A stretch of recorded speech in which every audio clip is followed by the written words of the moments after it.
Hello everyone and welcome back to the World Builder podcast. My name is Cassie and I'm joined as always with Isaac. I almost said by Isaac.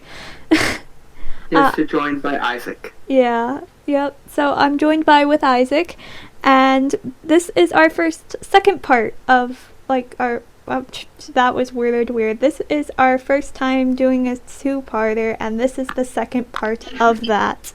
There we go. I got there. So, if you haven't seen our last episode of the podcast, I would recommend that you listen to it, else you might find yourself a bit lost as we talk about fairies shooting glass out of their hands or elves being bonded to trees and drinking magic milk. You're just going to be a bit confused.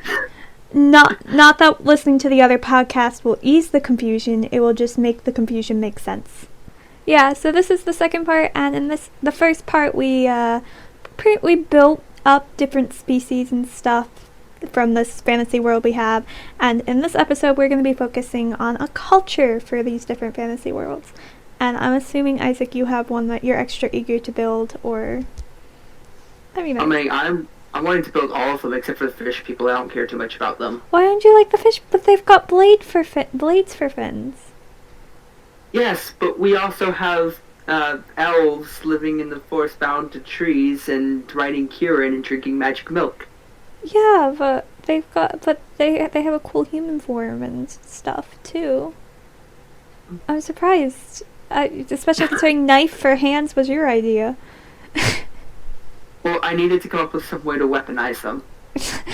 Because everything has to be weaponized. Is that how this works? Yes. Okay. That's exactly how it works. I'm personally more interested in the dwarf dragon community because I feel like we did not talk much about them. Oh yeah, we didn't talk much about them at all. It was just dwarves mine out holes in the mountain, dragons have a place to stay, dwarves get gems. Yeah, I feel like I would like to expand on that because I think they got the least love out of the different groups we made. So how about we start with them? How about, because they are in the mountains with the dragons? Okay, so they're mining. Okay, how about this? They're mining treasure. Here's the question: why are they mining treasure? Why are they mining for gems? You know what would be interesting is if the dragons are kind of like an overlord for them.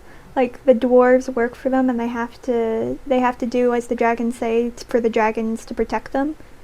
They're kind of buying their protection in a way. Not to say the dwarves are slaves or anything, but like that. Okay, because that's where I thought you were going with it. Yeah, but because in my mind it was the dragons are friends with dwarves and also their protection. Yeah, so I kind of want to go to a tamer type. Part of my brain goes to in Roman society where they had slaves, but the slaves were like family. So, yeah, they were indentured to these people and had to help them and do things, but at the same time you treated them like family, and if you didn't, you would be punished for it. Like, you don't mistreat your slaves, you treat your slaves well. Like they're humans, because they're just your slave because of other reasons, not because they're deemed less human, but because circumstances have put them in that position, if that makes sense. Except in this case it's not humans, it's dwarves and dragons. Yeah. So can dragons talk? How do the dragons communicate? I was under the impression they didn't talk, but they might. I don't know. Do the Kieran talk? I don't think the Kieran talk because they're more of a cattle. Yeah, I was thinking. It's already. I've seen pictures now. Intelligent, but not. Yeah, I imagine them being intelligent, but not like human level intelligence. Like, I'm already uncomfortable with creating the idea of milking Kieran. If they start talking while I do it, I'm just done. Yeah, fair point. Yeah. So I was thinking more along the lines of something like Stormfly's intelligence from How to Train Your Dragon. Yeah.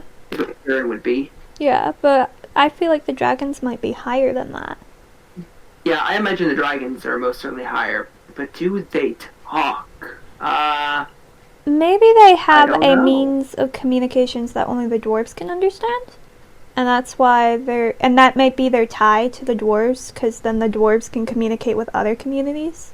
So they need the dwarves for translators. So maybe they speak through stone or rock or something like that. or through gems in a way that like only dwarves can understand. What if what if maybe what it was is the dragons can communicate to the dwarves, and the reason the dwarves are mining for the gems is not to find just gems in general, but perhaps there's these rare gems in the mountain so that allow them to maybe not necessarily get like exact word for word understanding of what the dragons are communicating, but rather they can sort of understand the feelings and emotions that the dragons have. Ooh. And convey information that way. It's not so much like exact words; it's more a feeling, if you want, and not necessarily just limited to emotions, but like they say, like you might just feel that the dragon is saying, "Go to town and fetch me bread." I don't know, but it's but he's not like word for word saying it. And perhaps the dwarves, they mine these gems, and maybe they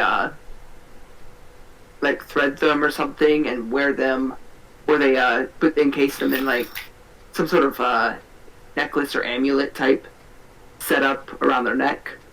I mean, we could go more like Aragon level, and that a gem can bond them with the dragon. So each dwarf kind of has their own dragon that they're bonded with through the gems.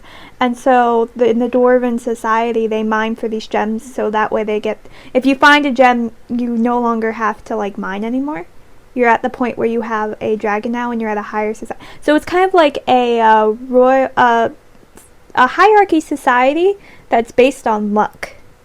So it's just whoever happens to get lucky enough to find the stone gets to be put in higher positions. Maybe, but who, I lost my thought. But how many dragons are there at this point, and how many dwarves are there? Because if you're saying, like, there's about one dragon for every dwarf... No, I'm not saying that at all. So the thing is, these gems are very rare. Like, there's only maybe a gem for every dragon. And if a new gem's found, then you can have another dragon. Maybe it's kind of like the gems are needed to hatch a dragon egg. So only once a new gem is found do you get to have a new dragon. And whoever finds the gem gets lucky enough to hatch the dragon egg, have a bond with the dragon, and therefore no longer have to mine, because now they've been like lifted up from that. They've already found what they've been mining for, so they can move on with their lives. And maybe get put into positions of power or authority, or go into studying or literature, or become a warrior or something with their dragon. What if dragons... what if the gems that they find are dragons? Like, they are dragon eggs. That's an interesting idea, too. But there's a bunch of other gems, like, around them, and so as they are mining, they just happen to stumble upon a bunch of other gems, and they use this to buy whatever it is they want from town. Yeah, I do feel like they'd be pretty rich in that sense.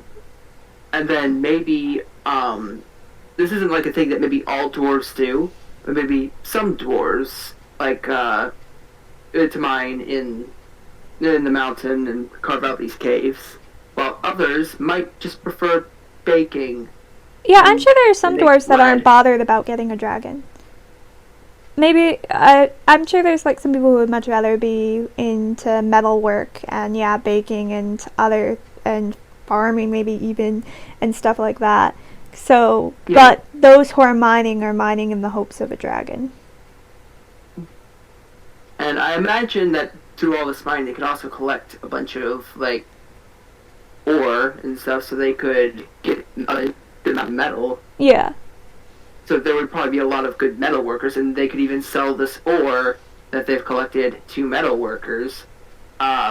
They get some money or gems or whatever. They come back later, and they can use that to... is like what they've collected over time to buy armor for their dragon. Yeah, this almost makes me feel like that miners are at a higher class probably than some of the, or they're at just a different level, or they have a chance to be. Almost like miners might be one of the lowest levels, but at the same time they have a chance to become the highest if they get lucky. Yeah, it's like it's like if you're lucky and you work hard enough and long enough, uh, you'll get you'll find a dragon egg, and you'll send from a lowly miner to the soaring above the clouds. Yeah. What happens if you get 2 dragon eggs? I think there'd be regulations. You'd have to be, maybe someone finds a twin eggs, in which case they get both. They were really lucky that day and they happened to find 2, and I mean, the rules are that they yours. But I feel like once you find a dragon egg, you're no longer allowed to mine. Maybe there's duties associated with owning a dragon. That means you can't. I assume. Like, now you have to raise a baby dragon. I don't think you have time to mine when you're raising a baby dragon. And all of a sudden you're being put in a higher society, which might mean, like, you're now going to be trained to be a warrior. Or maybe there's different types of dragons that have different talents that they help the dwarves, like, adapt to. So some dragons are very knowledgeable. So you have, like, those who find a scholar dragon egg become scholars. Those who find a warrior dragon egg become warriors, that type of thing. Yeah, what if there was, like, a dwarf who just so happened to find 2 eggs that were right beside each other when he was mining? I feel like he got to keep both. And then suddenly you've got an interesting story. Yeah, and then suddenly you do have an interesting story about the dwarf who found both eggs. Let's say you found a dragon, and you hatch it. It now gets its own cave to live in. Is there, like, a limit as to how far dwarves are allowed to mine in caves? I mean, I feel like it's just a slow progress and that there isn't. Maybe one day there could be a consequence, but I don't know.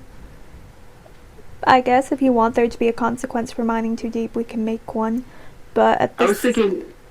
I was just thinking because, like, eventually, it's like if everybody just kept on digging in the same hole for a ridiculously long time, there's only going to be one house, and it's going to be the size of a mansion for this dragon. Yeah. I mean, maybe... Imagine there would just be a bunch of different areas that people are mining because, you know, everybody working in one space is a little bit crowded, and then once they get so deep, they say, okay, it's too long of a trip to go down and back out, down and back out. We're just going to move on to the next hole. Yeah, probably. I'd imagine there'd be network tunnels connecting everything up and stuff, and... You know, people are like, oh, we've got a lot more dwarves now. Maybe we should make a new housing area, and they just go and they mine it out and do it, and stuff like that. So, I'm sure they have systems in place, and that are extremely logical. Or there's points where the earth it becomes too hot, or the stone becomes too tough, and it takes too long to mine it out. So, lots of reasons why they'd turn back. So, another question we have to do, I'm assuming dragon stones are only found in this mountain. I would assume so, because otherwise everyone would be getting their hands on dragons occasionally. Yeah, so they'd have to protect the dwarves are probably very protective of their mountain. Well, and the dragons, I'd imagine, too. Well, I mean, they have dragons to protect this mountain, and I imagine the dragons are protective of their own kind, and those who basically repopulate their own kind. Yeah. I mean, I'm sure another interesting story would be one who came across a dragon egg who's not a dwarf. And dealing with that. Because I feel like once they're bonded with the dragon, there's not much the dwarves or the dragon can do about it. Yeah. And like, just like imagine if an elf just found a dragon egg in the forest, maybe in a chest or something that was buried, then he picks it up and is like, what is this? And then it hatches on his hands. He's like, oh, it's so adorable. I feel like we're getting some serious Aragon flat. That's not right, Aragon. that story's been done. But I guess that's slightly... Aragon was not a dwarf. It's like you're supposed to ride a Kieran, Aragon. Why are you riding a dragon?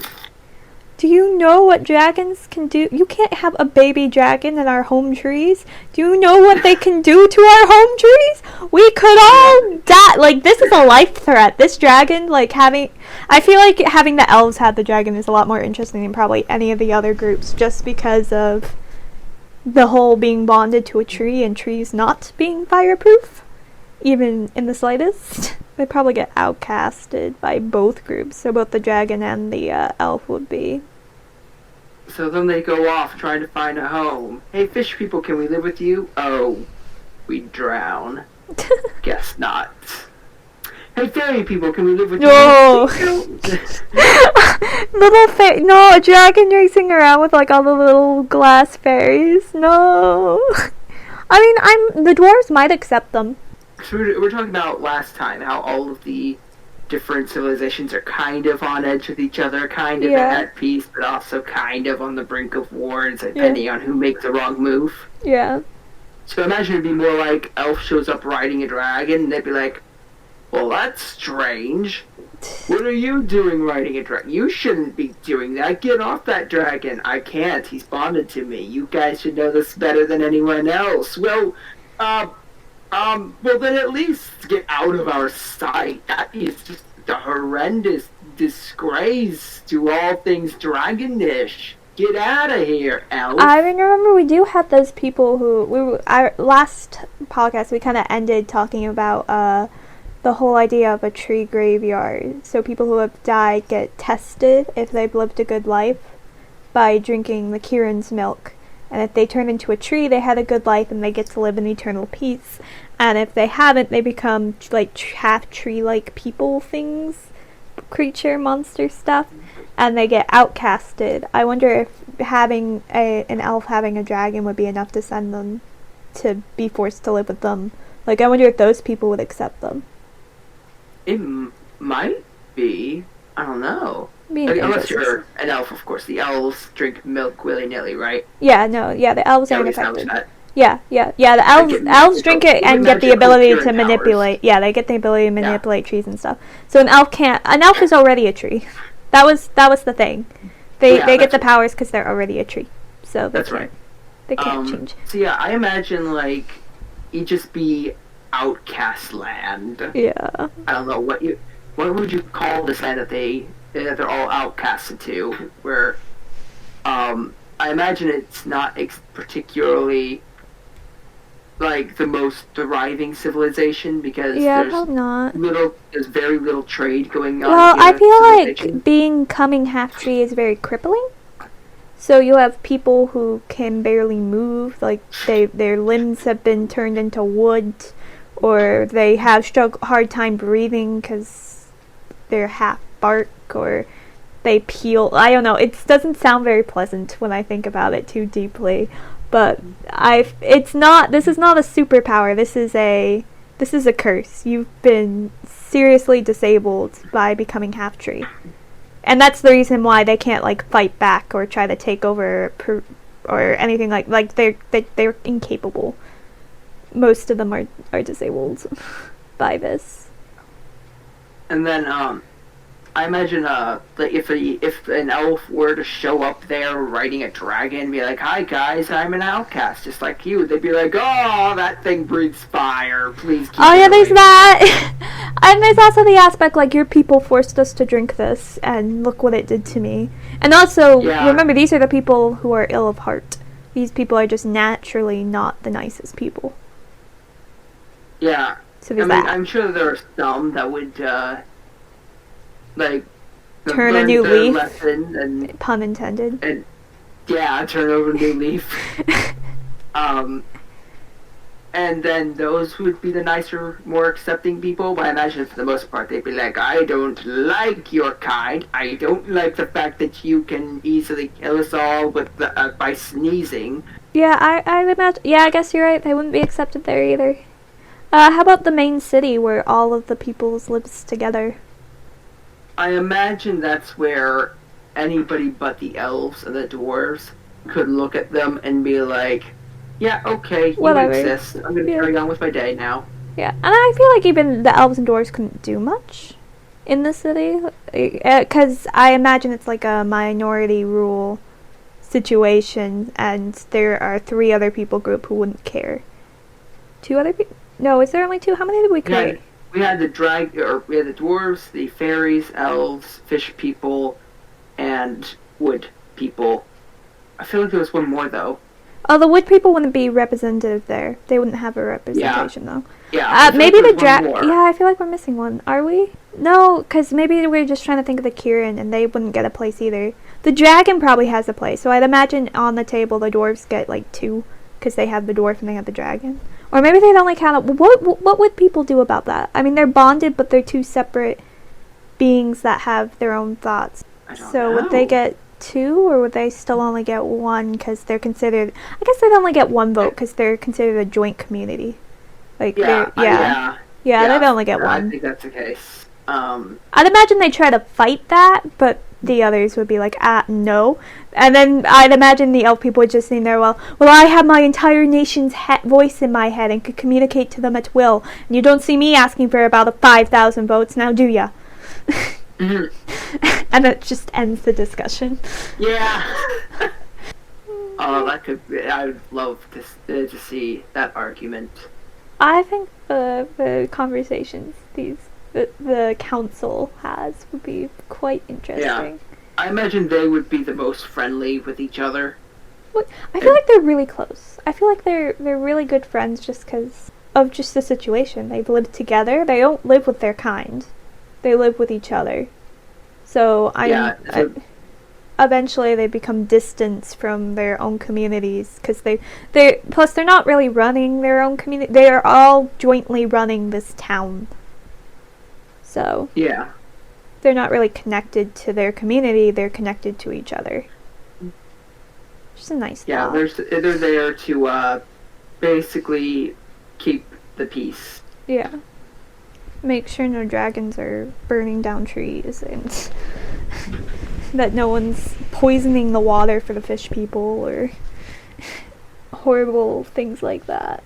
Ooh, you say poisoning the water. What if the fairies, because all we really established them is that they make glass. Yeah. What if they were alchemists? That's an interesting idea, having potions and stuff. And maybe this is like a strange alchemy magic system where perhaps their magic is somehow the base element for other creations. You might not call it alchemy because that might be a stretch. Yeah. Perhaps some other name for this magic system where they can create. I might be going in a bad direction with this. I don't know. Just keep going. Roll with it. There's no bad ideas in world exploring.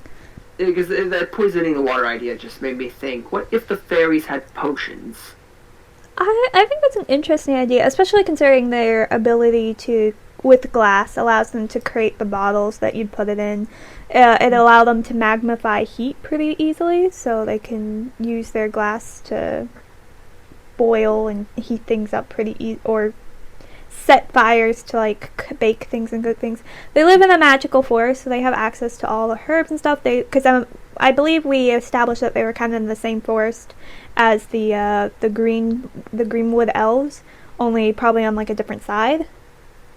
I'm sure there's walls or something, but they live in the area of the Greenwood elves, or closer to them than the other people.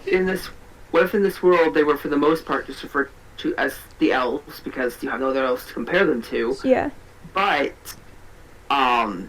maybe with the way you get their name across as Greenwood elves specifically is by calling those tree people the Greenwood. Oh, so the people who have turned half tree? Yeah, they would be the Greenwood, and then the Greenwood elves are the ones who create the Greenwood. Yeah. And they don't become Greenwood, because in a way they kind of already are. Yeah, because they're part tree. Yeah, that makes sense. Yeah, I like that idea.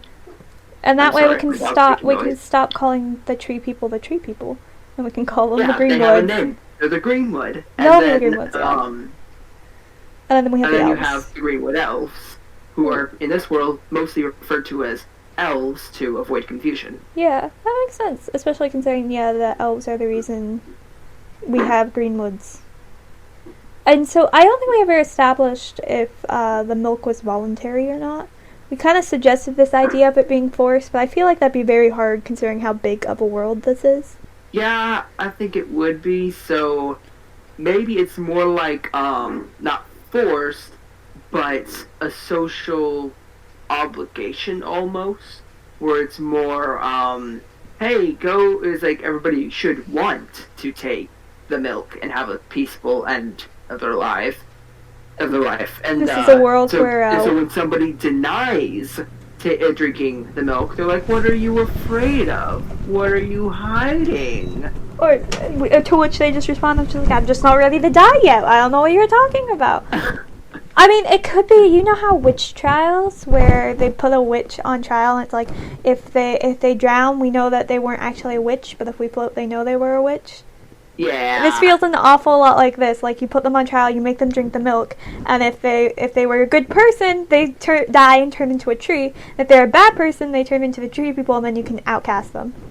It's not the most fair judgment system, but that's what this feels like to me. Maybe, what if this was like a criminal punishment thing? It's like, rather than having a judge sit there and listen to the two sides argue, it's like, hey, you person who, no, wait, this wouldn't work, because what if they were innocent, then they turn into a tree? Then they turn into a tree. This could just be a punishment system, like they just send people, and then they have, like, one last redeeming quality. Or, like, this is the way they've gone through the trial system. They now know that they've deemed this person guilty, and now they have no choice but to drink the milk and become tree people. But if they turn into full trees, then they know they made a mistake. What if, rather than this turn into a full tree thing, the milk just has no effect if they are innocent, but if they are a bad person, then it corrupts them and they become part tree, and they're outcast. Bad. But the elves are not affected because they are already bonded to trees. But because we're kind of all bad people. But in this, like, lifetime thing, it's just how is a judge who's, like, good or bad? I think it's more who is, like, because I don't imagine, I'm not sure, because I don't think Grumpy Grandpa would be turned into a tree person. But Grumpy Grandpa that killed a kid one time might. But if Grumpy Grandpa killed a kid 50 years ago and regrets it, then, but is still grumpy, I think he would be safe. So I guess it judges the intention of the heart in the moment of drinking the milk. Yeah. So it would read, it can read guilt, there must be a pretty strong sense of right and wrong, like very set rules, like these are wrong, these are right, like murder is wrong, stealing is wrong, and these things, this milk can dictate if you've done it recently and whether or not you feel remorse for it or not. Because it could be a good way if someone's trying to prove that they're sorry for an action they've done, because even if someone's murdered someone and then they feel deep regret about it and they want to turn over a new leaf, because that phrase just fits too well in this situation, they want to turn over a new leaf, they can have an option and to drink the milk and prove it, because then if they truly feel remorse for what they've done, the milk won't have effect on them. But if they don't actually, then they turn into the tree people and then they become outcasts. Yeah, I think that's a good way of doing it. There could even be a lot of situations where it's like somebody, maybe they don't actually feel remorse, and it's just like, trust me, I absolutely regret what I did. And they're like, okay, prove it, drink this milk. And they're like, oh. Yeah, okay, I'm lactose intolerant. Then they turn into a tree, and it's like, oh, telling myself I feel remorse didn't actually work. No. Yeah. Which makes me think that the elves would then become more in charge of the justice system of the town, at least, and probably just in general. Or they sell the milk to people in the town for I feel like they're more qualified for it because they have that one-mindedness. They are by far the most peaceful people we have in like these groups. They're the only ones who don't really have, they can like control plants, but I feel like they don't use that as a weapon very often. And again, they have that one-mindedness, so you know they're not going to turn on each other because they can't, because then they know when one of their trees is rotting roots, just because they all share similar thoughts, so they make sense to be the ones you'd entrust your legal system to. Yeah, maybe, but at the same time, I'm just thinking that this is still not a very convincing and effective way to get people to drink the milk and turn into tree people. Because again, this is still a very willing system, and I think at some points you're forced to.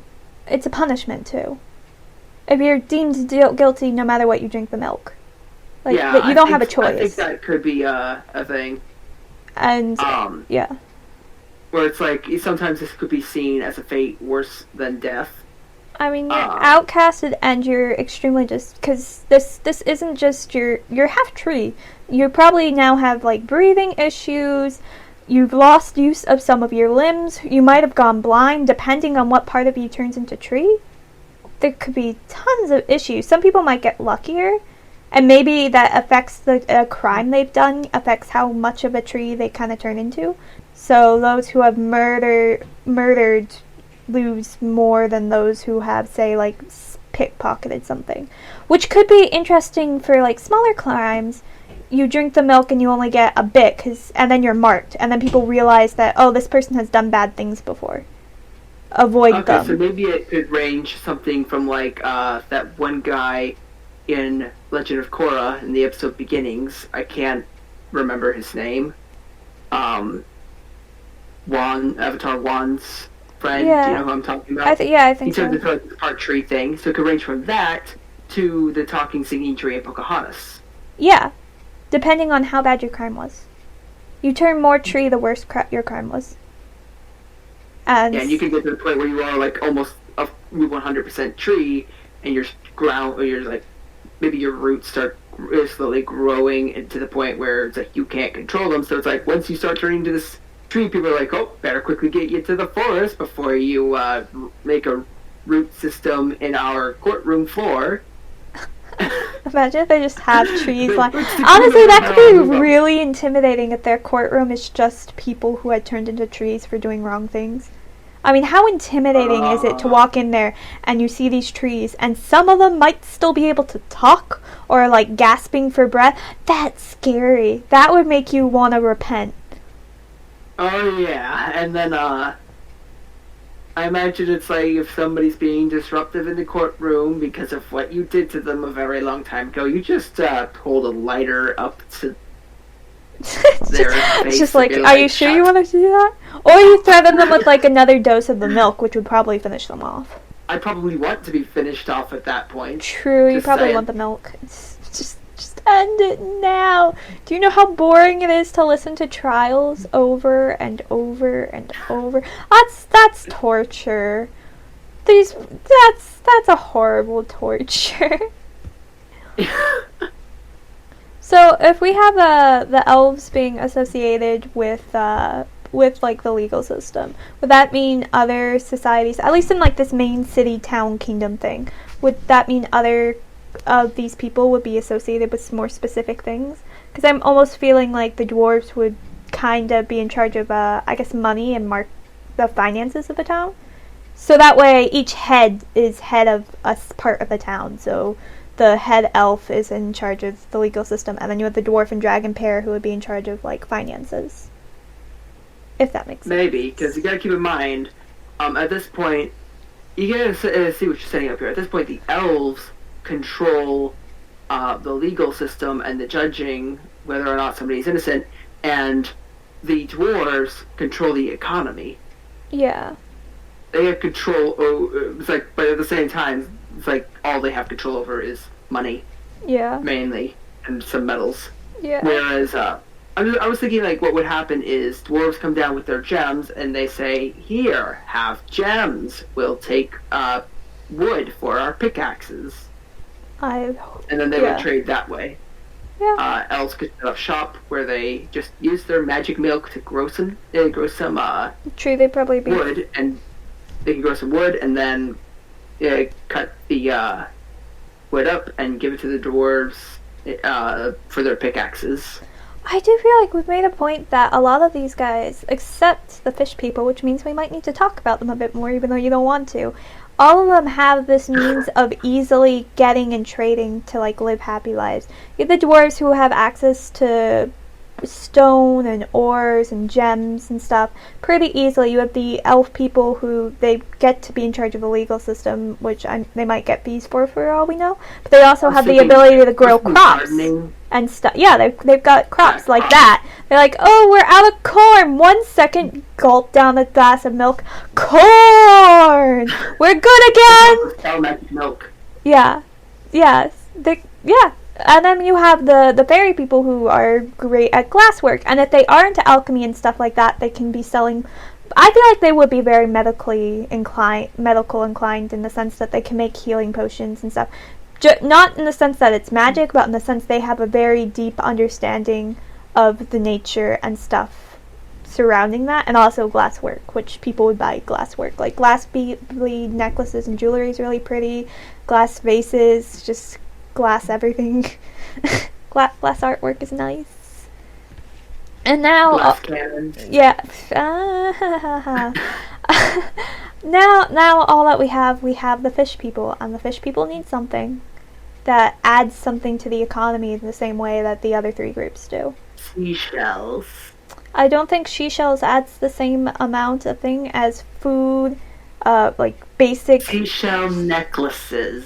Oh my, look, the fairies can heal you, the dwarves can build your house, and the elves can make sure you're well fed. We need more. We already have like a clothing industry. Pearl necklaces. Stop jewelry, let's go what about like a clothing industry?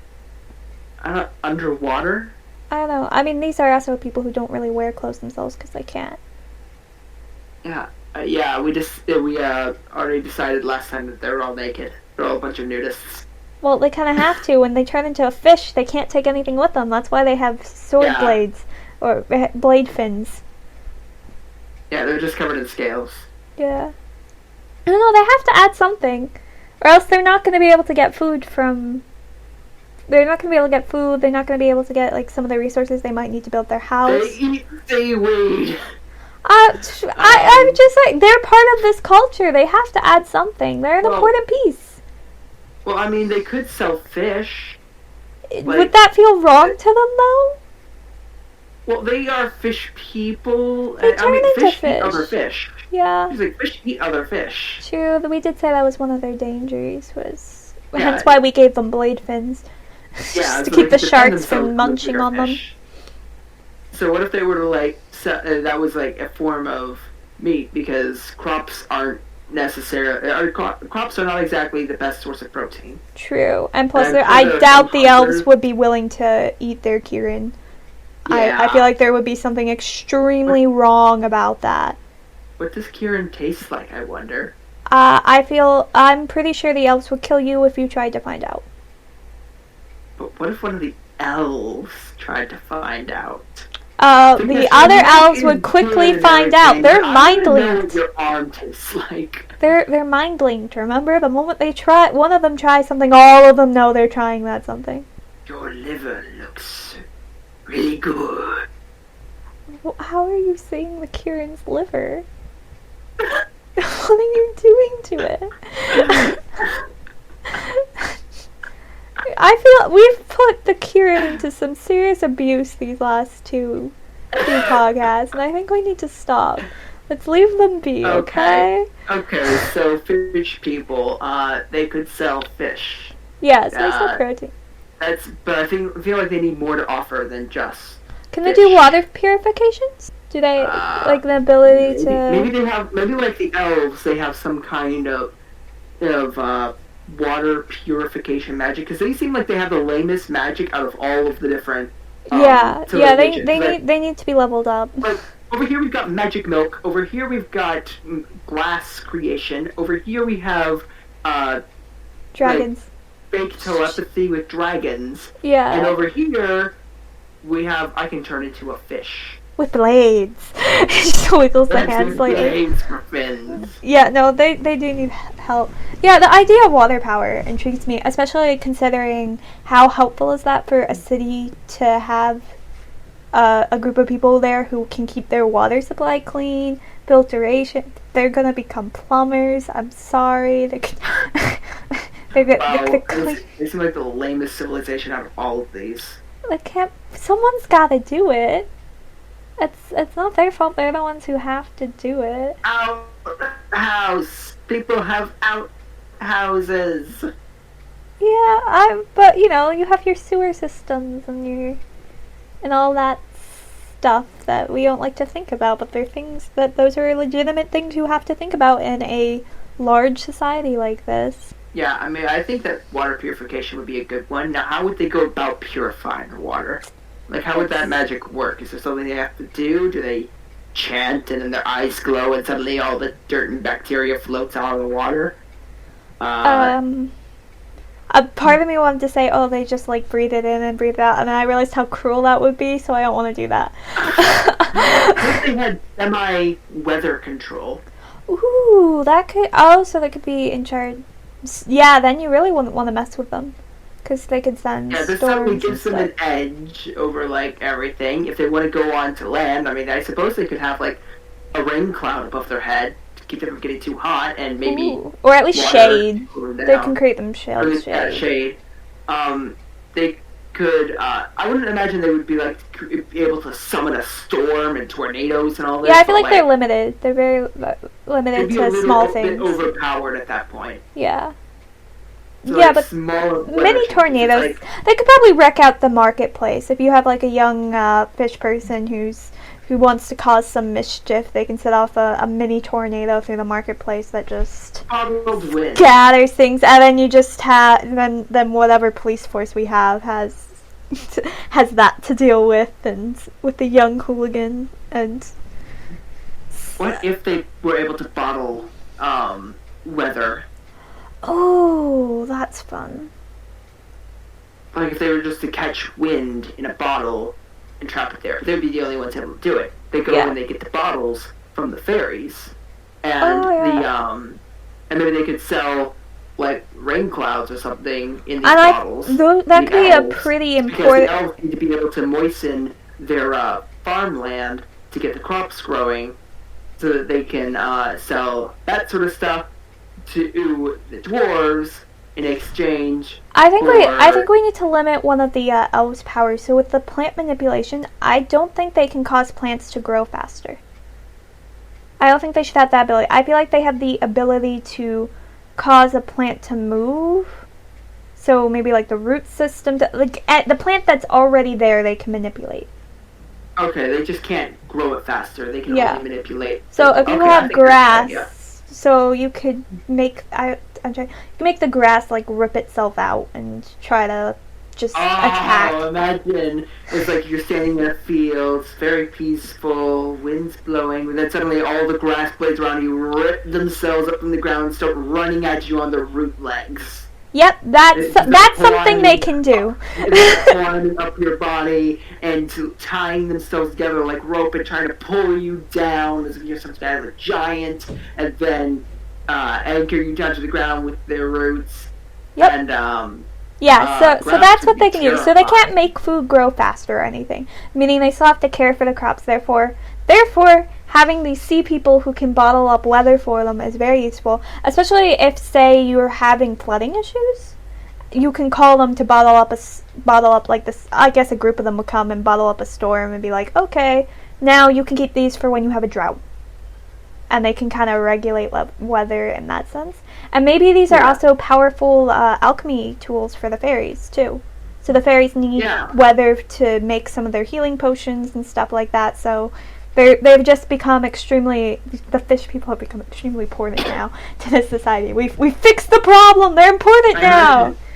I imagine it'd be something like fairies would be combining a bunch of stuff from the different areas and cultures. It'd be like, here's my glass bottle. I enchant it. It's like, and I'm going to throw in the magic milk for the liquid, some storm elements. There's a gem or two. It's like gem dust.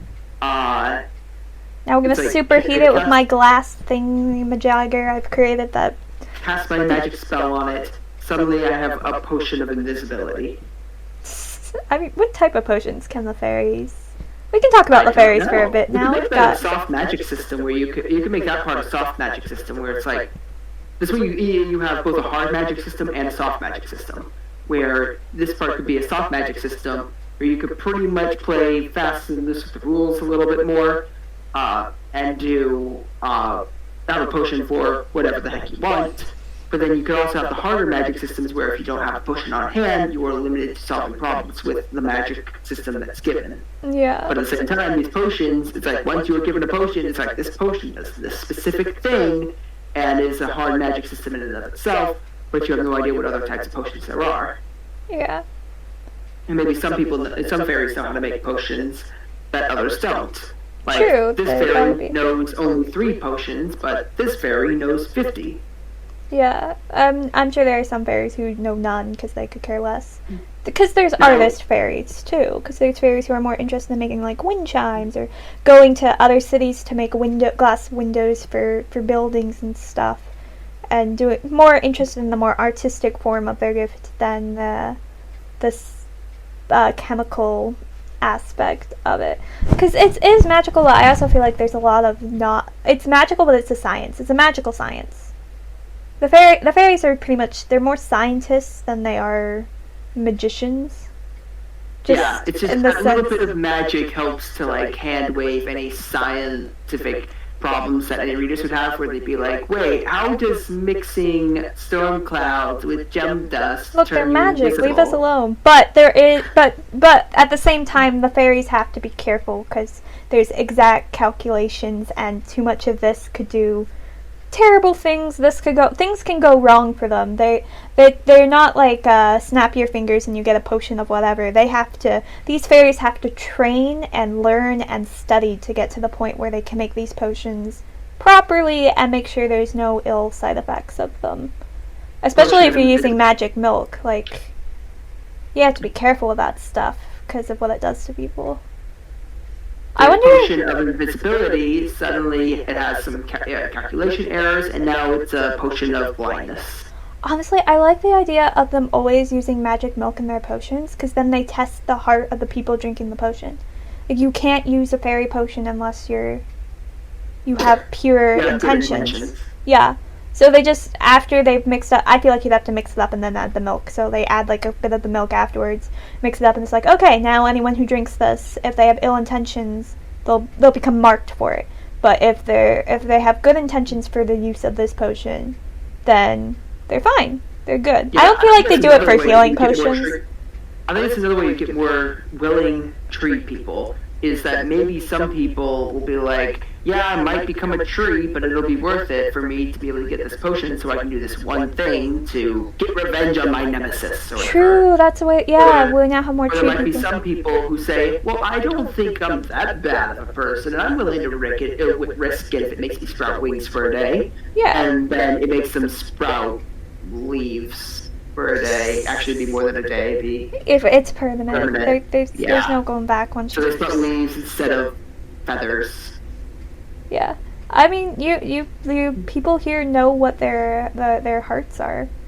They know what their intentions are important because there's a dangerous way to find out what they are. Yeah, I think that's a good way of like making it so that there's a more believable amount of people. And there's also less evil people drinking the milk because there are people who thought their intentions were pure, but then after drinking it they realized just, oh shoot. Yeah, I guess now thinking about it, maybe wanting to steal that thing simply because that my neighbor stole it from me first. Maybe that still maybe that's still a bad intention, even though it seemed good at the time. But you're probably right. Stealing someone who steals from me is still stealing. And and now I feel bad about. I wonder if they can reverse it, if it goes away once they do feel remorse, or if it's just. I don't know. I kind of don't like that idea. Feeling a lot of remorse immediately after they turn into trees. Yeah, I think this has to be permanent for it to work, or else you stop fearing it, kind of. Maybe the elves are complete awful trolls, and the cure for this, they don't tell anyone this, but the cure is more magic milk. I was actually thinking the exact same thing. Maybe that is a second chance thing. If you have a pure heart and you drink like the magic milk again, it can remove it. So But maybe it's like they have the problem is getting the magic milk because nobody wants to go anywhere near these tree people. yeah, and you can't do anything, but you can't do anything wrong to get the magic milk because then you no longer are worthy of the magic milk. Yeah. So now you're just stuck. I imagine that there are some exceptions with the magic milk, like you go, like for example, if you were to go and assassinate somebody, but you were doing it to save other lives, those were true. That's true intentions, even though you're killing someone. I think the magic milk would give you a pass on that. Because yeah, I feel like yeah. Also, if someone was to come into your house and threaten your children, and you killed that person protecting them. Yeah, I'm pretty sure you would come in there and they'd be like, oh, you've done this wrong, you've murdered a person. I'm like, well, that person was trying to murder my family. It was self-defense. And they're like, okay, let's test it with the milk. Are you willing to? And they'd be like, yeah, totally, because I know what I did was not wrong. And then you drink it and the milk would probably confirm, I'd hope it would, confirm that what was done there wasn't wrong. It was fine. Yeah, hopefully you don't get a bad batch. I don't think there is such thing as a bad batch of magic milk. I mean, it's coming straight from the cure. It's not like you're mixing it with a bunch of stuff. It's coming. That's what the fairies do. That's the fairies who are mixing. The legal magic milk cannot be. I'm pretty sure they watch that from Kieran to the courtroom, making sure that no fairies mess with it on the way. Anti-fairy. Yeah. Fairies would not be allowed to anywhere near the courtroom milk. Yeah. But I imagine I just imagine the elves also keeping this a secret that the milk is the cure. Yeah, they might. I mean, just being total trolls with that. I mean, I feel like they'd have to have a reason for doing it. I just don't know what that reason would be. Maybe the milk deems people. Maybe the milk would deem people worthy of redemption or whatever.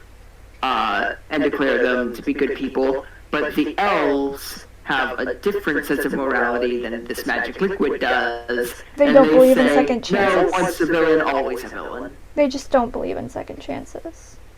Yeah. They believe in instant. Yeah, that could be, especially considering how their culture, they are so one-minded that when they see a threat in one of their elves, they cut it off immediately. Just because they're so strongly linked, I guess that would make sense that that idea would translate to other people, even though those other people shouldn't be held to the same expectations as them.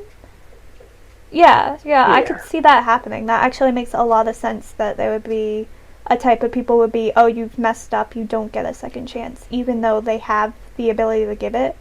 And that could cause some resentment towards the elves, which, adds to the whole tension thing that's being created amongst the different peoples. Okay, so we are running out of time. I'm thinking there's something we haven't established, which is what we've established what the fish people are bringing to the marketplace. Yeah. But what are they trying to bring back home from the marketplace? What do the other cultures have that they don't? I mean, for one, the resources to build buildings underwater. They would need materials that the dwarves provide in that aspect. Yeah. They still have a life outside the water. So I'd imagine they still enjoy non-aquatic food. So they're still able to enjoy things like corn. And therefore they would be buying... I'd like to purchase one bowl of fish food, please. Yeah, and then glass work is still something they'd be interested in. And potions, too. They'd still be interested in that stuff. So those things have not changed. They're interested in the same thing everyone else is. I want my windows. Yeah, I want windows. Underwater, I feel like windows take on a new importance. Because they're now so you can see out into the ocean and not have a fish just swim in. You know, how it's kind of like how we use windows to keep bugs and birds out. They use it to keep the shark out, Also, am I the only one who imagines the fairies as all being very snooty? Oh no, I do too. I feel like they're very high strung. Like any little thing will set them off, and Yeah, they're I don't know terrifying. Even though you could kind of just flick them away, they're scary. is that a normal thing, like that's a commonly done cliche, is that fairies are snooty? Yeah. I can't think of any examples other than one fairy from Tinkerbell. True. I mean, Tinkerbell is our mainstream fairy service, and they're not like that. But if you read any actual classic fairy tales, fairies are not the nicest. So it's Yeah, probably I for mean, them. fairies are either very friendly or very unfriendly. Yeah, but these guys are good in between. I feel like we found a nice balance for our fairies, and that's where we're going to be leaving it, guys. I hope you guys enjoyed it. We enjoyed talking about this world. It was fun to get to do 2 episodes with one world. But next week we will be starting on a new adventure with a new world, with a new topic, created as always by Isaac. So I am depressed. okay. Anyways, I really like this world. we're leaving it behind though, and we'll be back next week with something new. So yeah, bye. Goodbye.